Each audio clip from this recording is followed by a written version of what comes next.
Suspense लगातार बना हुआ है कि अब एलजेपी यानी कि चिराग पासवान किधर जाएंगे। साथ ही सबकी नजरें दिल्ली में अमित शाह और नीतीश कुमार की मुलाकात पर भी टिकी हुई हैं। ऐसे में सवाल कई हैं कि क्या नीतीश और शाह में सीटों की बात बन जाएगी? क्या कुशवाहा एनडीए के साथ बने रहेंगे, यूपीए के साथ ही बने रहेंगे? चुनावी अड्डा में आज आपको महागठबंधन की कवरेज दिखाएंगे। तो आपको 3 तस्वीरें हम इस वक्त दिखा रहे हैं, किस तरह से उपेंद्र कुशवाहा जो पहले मंत्री थे, एनडीए में बने हुए थे, वो यूपीए का रुख कर चुके हैं। कल महागठबंधन में जब ऐलान हुआ इसका कांग्रेस मुख्यालय से, तो सबके साथ नजर आए और मोदी और बीजेपी को जमकर कोसा, कहा कि महागठबंधन ने जो वादे किए थे वो पूरे करेंगे, जबकि मोदी की कथनी और करनी में फर्क है। सीधे सीधे हमला बोला कुशवाहा ने। वहीं सबकी निगाहें आज नीतीश कुमार और अमित शाह की बैठक जो होने वाली है उस पर भी लगी रहेंगी और साथ ही साथ चिराग पासवान को किस तरह से मान मुनव्वल हो रहा है, मनाने की कोशिशें की जा रही हैं अभी भी, उस पर भी हमारी नजर बनी रहेगी।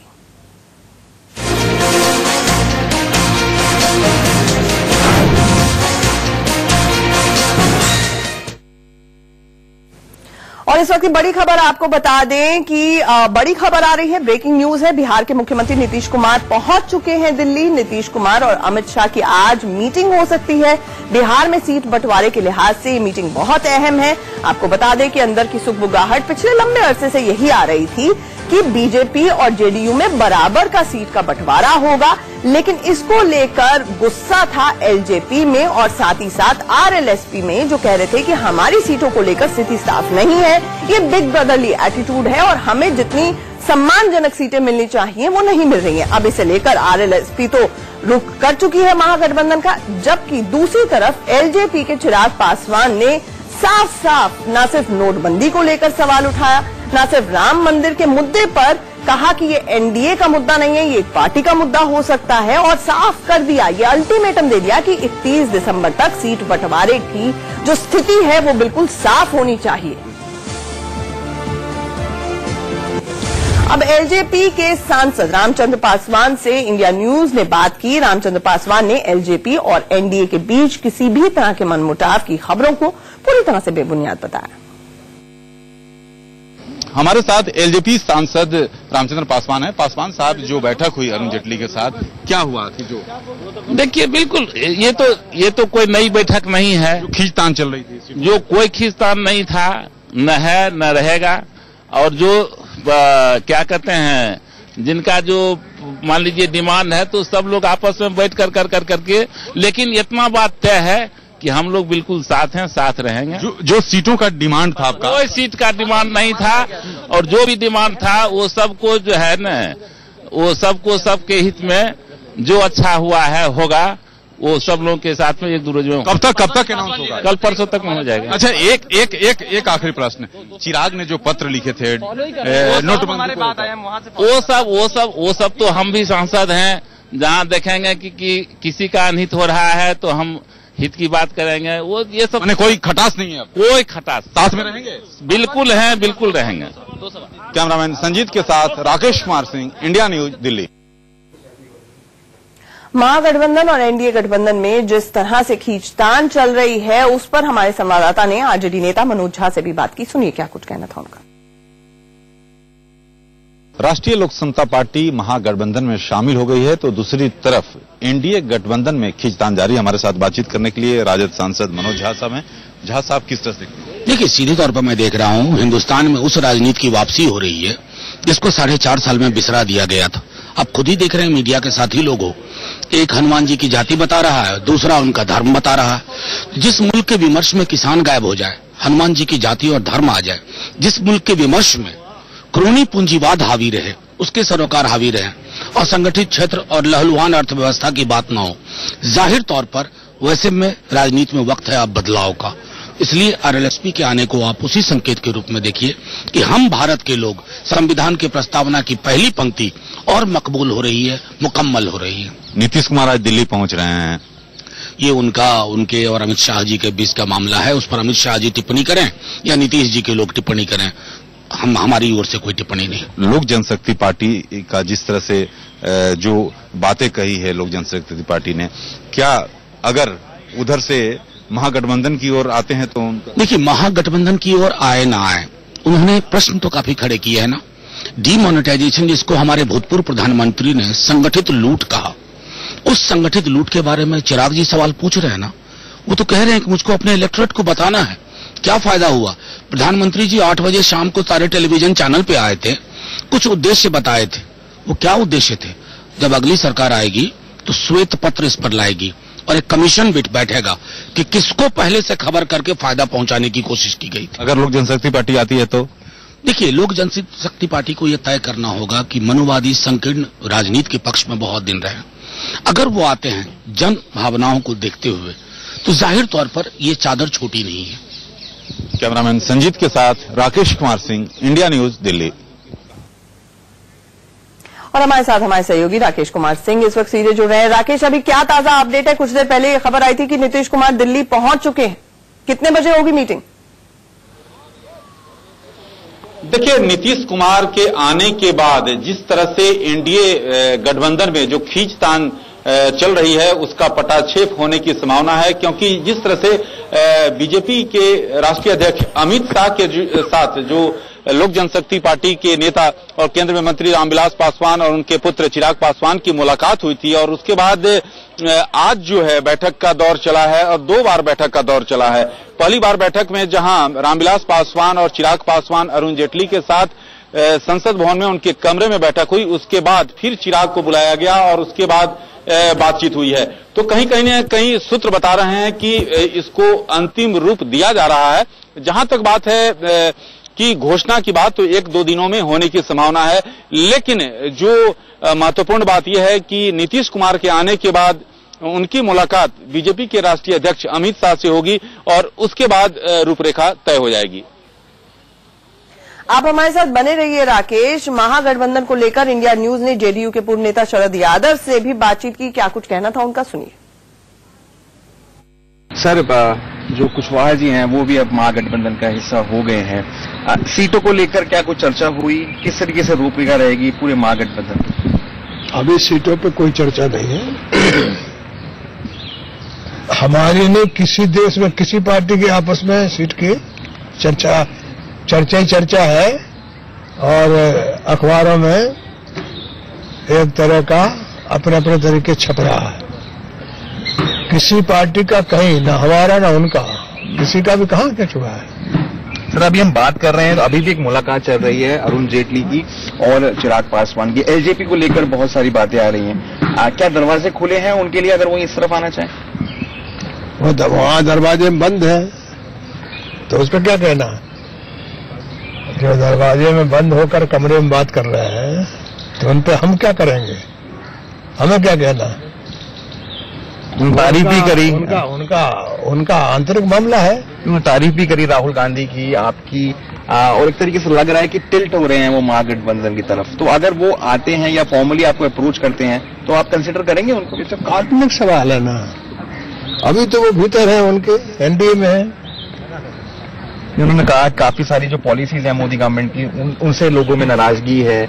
अपने ही गवर्नमेंट के खिलाफ उन्होंने कहा कि गुस्सा है लोगों के अंदर। कहीं ना कहीं वो सिग्नल भेज रहे हैं, आपको लगता है? हाँ, बहुत देर हो गई बोलने में उनकी, इसलिए यदि पहले से कहे होते तो हो सकता है कि रास्ता देश के लिए अच्छा हो जाता है, ठीक राह और रास्ते पे आ जाता। अब तो जो है वो बिगड़ गया है मामला। अब तो बोल ही बोल सकते हो। अब तो एनडीए को और बीजेपी को 19 में हटाने के सिवा देश सामने कोई ऑप्शन नहीं। सर, आप जो एक बोला जा रहा है कि राहुल गांधी की लीडरशिप को लेके चंद्रबाबू नायडू उनका नाम प्रपोज किया, एम.के. स्टालिन उनका नाम प्रपोज किया, आपने भी उनके साथ काफी वक्त बिताया। आप मानते हैं कि गजब बात कर रहे हो? 77 में कोई नेता प्रोजेक्ट हुआ था? 69 में किसी को नेता प्रोजेक्ट किया था? 96 में देवगौड़ा जी बने तो कोई प्रोजेक्ट किया था? 3 बार हो गया ना। तो सवाल है ना कि अपनी अपनी राय देते, राय देने में क्या दिक्कत है? लेकिन प्रधानमंत्री के मामले में किसी तरह का भी कोई विवाद नहीं होना, चुनाव होने के बाद सब तय हो जाएगा।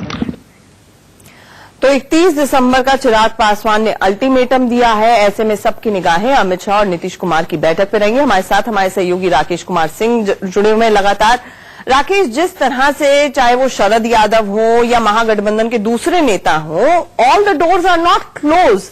जहां हम एलजेपी की बात करते हैं, रामविलास पासवान की बात करते हैं, ऐसे में ये प्रेशर टैक्टिक्स के बीच में अमित शाह और नीतीश कुमार, जिनकी इमेज है कि वो ज्यादा झुकते नहीं हैं, लेकिन परसेप्शन के लिए कितना ग्राउंड सीड करने के लिए, कितनी सीटें और एलजेपी को देने के लिए, स्थिति स्पष्ट करने के लिए आज मान सकते हैं? देखिए, जो सूत्र बता रहे हैं कि पहले जो बीजेपी और जेडीयू में यह तय हुआ था कि रामविलास पासवान की पार्टी को 4 सीट और 1 राज्यसभा सीट, लेकिन जैसे ही राष्ट्रीय लोक समता पार्टी ने एनडीए से अलग हुई, उसके बाद लोक जनशक्ति पार्टी ने दबाव बना दिया और जिस तरह से 5 राज्यों के जो चुनाव परिणाम आए हैं और उसमें बीजेपी की जो हालत हुई है उस पर उसका असर साफ तौर पर दिख रहा है। और चिराग पासवान का चाहे कल का लेटर बम हो या जिस तरह से सीटों को लेकर उन्होंने सीधे तौर पर कहा, और सूत्र बता रहे हैं कि 6 सीट के लोकसभा सीट की मांग पर अभी भी अड़े हुए हैं और सूत्र बता रहे हैं कि कहीं न कहीं इसी को लेकर एक मुहर लगाई जाएगी। साथ ही साथ रामविलास पासवान को राज्यसभा में भेजना ये करीब करीब तय माना जा रहा है। तो ये पूरी तौर पर जो खाका जो है तैयार कर लिया गया है। अब देखना काफी महत्वपूर्ण है कि जब बिहार के मुख्यमंत्री नीतीश कुमार और अमित शाह की जो मुलाकात होती है उसके बाद पूरी तौर पर खाका तैयार हो जाएगी। राकेश, कुछ अंदाजा है कि ये मीटिंग कितने बजे होने वाली है आज?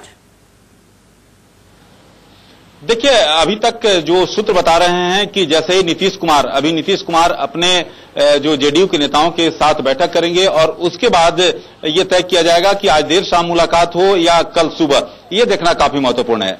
अच्छा राकेश, ये भी जानना चाहेंगे, इस दौरान चिराग पासवान, रामविलास पासवान, लगातार मीटिंगों का दौर, मान मुनव्वल का दौर चल रहा था, ये दोनों इस वक्त कहां हैं? क्योंकि इनकी निगाहें भी इस बैठक पर टिकी होंगी कि फाइनल हो जाए मामला।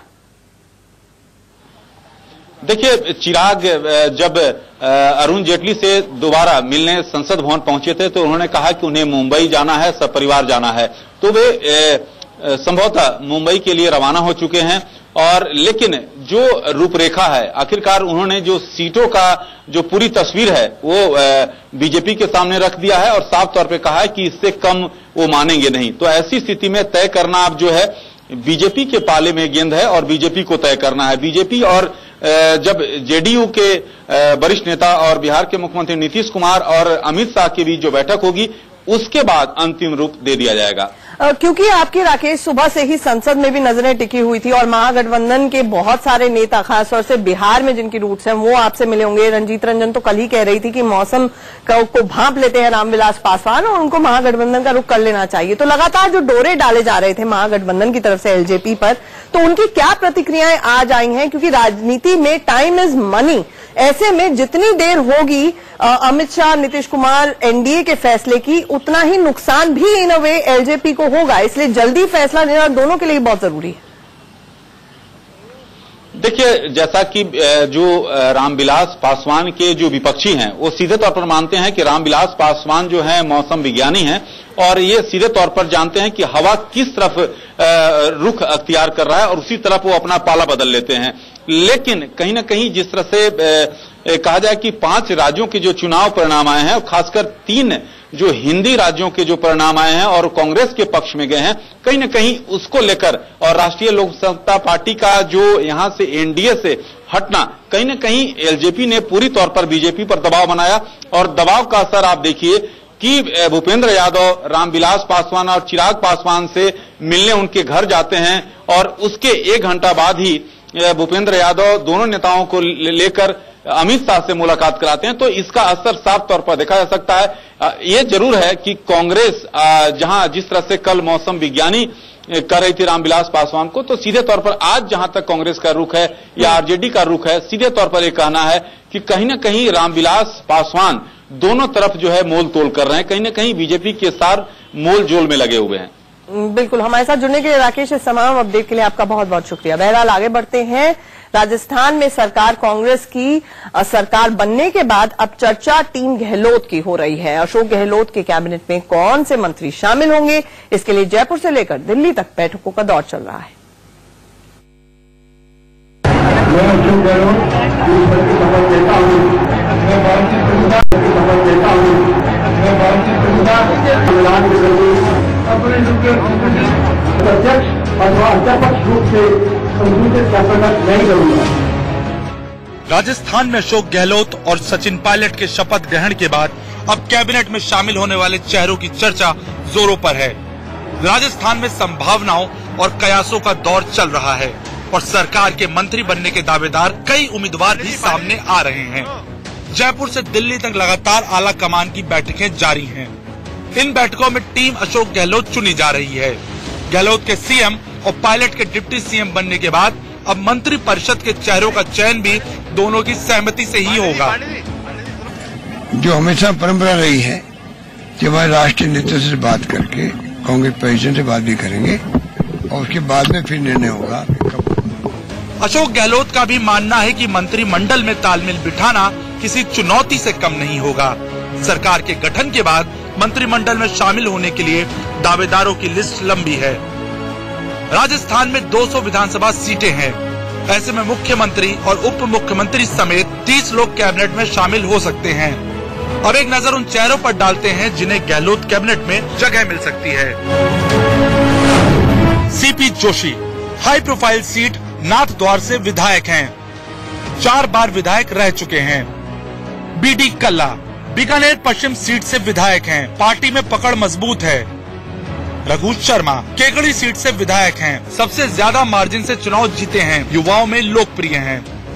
महेश जोशी हवा महल सीट से विधायक हैं, जयपुर लोकसभा सीट से सांसद रहे, अशोक गहलोत के करीबी माने जाते हैं। नरेंद्र बुडानिया तारानगर सीट से विधायक हैं, शुरू से 3 बार सांसद भी रहे, 1 बार राज्यसभा सदस्य भी रह चुके हैं। ब्रजेंद्र ओला झुंझुनू से विधायक हैं, बड़े जाट नेता हैं। लालचंद कटारिया जोटवाड़ा सीट से विधायक हैं, मनमोहन सरकार में केंद्रीय मंत्री रहे थे। हरीश चौधरी बयातू से विधायक हैं, बड़े जाट नेता हैं, राहुल गांधी के करीबी हैं। मुरारी लाल मीणा दौसा के विधायक हैं, 90,000 वोटों से चुनाव जीते, पार्टी में अच्छी पकड़ है। भंवरलाल मेघवाल सुजानगढ़ से विधायक हैं, राजस्थान सरकार में शिक्षा मंत्री रह चुके हैं। परसराम मोरदिया धौंध से विधायक हैं, हाउसिंग बोर्ड के चेयरमैन रहे हैं, ऐसी बोर्ड इन पर अच्छी पकड़ है इनकी। दयाराम परमार खेरवाड़ा सीट से विधायक हैं, गहलोत सरकार में शिक्षा मंत्री रह चुके हैं, वरिष्ठ नेताओं में गिनती है इनकी। राजकुमार शर्मा झुंझुनू के नवलगढ़ से 3री बार विधायक चुने गए, पार्टी में अच्छी पकड़ है। मंजू मेघवाल जायल सीट से विधायक हैं, गहलोत सरकार में महिला एवं बाल विकास कल्याण मंत्री रह चुकी हैं, अशोक गहलोत की करीबी हैं। दिवेंद्र सिंह शेखावत माघोपुर सीट से विधायक हैं, गहलोत सरकार में विधानसभा अध्यक्ष रह चुके हैं, कांग्रेस के वरिष्ठ नेताओं में इनकी गिनती होती है। सिर्फ 30 सीटें हैं और दावेदारों की फहरिस्त बहुत लंबी है।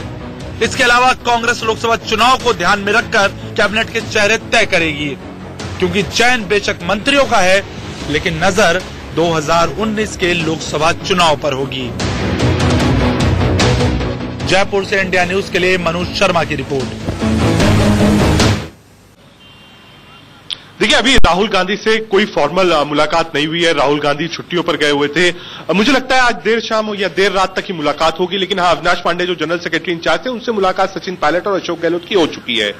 क्राइटेरिया रहेगा, दिल्ली ये चाहता है कि जो कास्ट इक्वेशन है उसको ध्यान रखा जाए, यानी कि अगर अशोक गहलोत और Sachin Pilot CM deputy CM हो गए तो सीपी जोशी रघु शर्मा ब्राह्मण चेहरे के तौर पे बाहर आए, लालचंद कटारिया जाट चेहरे के रूप में सामने आए। ठीक है, गुजरों के लिए कास्ट इक्वेशंस को ध्यान में रखना होगा। रजत, आपका बहुत बहुत शुक्रिया। आपके पास फिर से अपडेट के लिए लौटेंगे, माफ कीजिए मेरे पास इतना ही वक्त है। एक छोटा सा ब्रेक के लिए यहाँ पर रुक रहे हैं, जल्द लौटते हैं।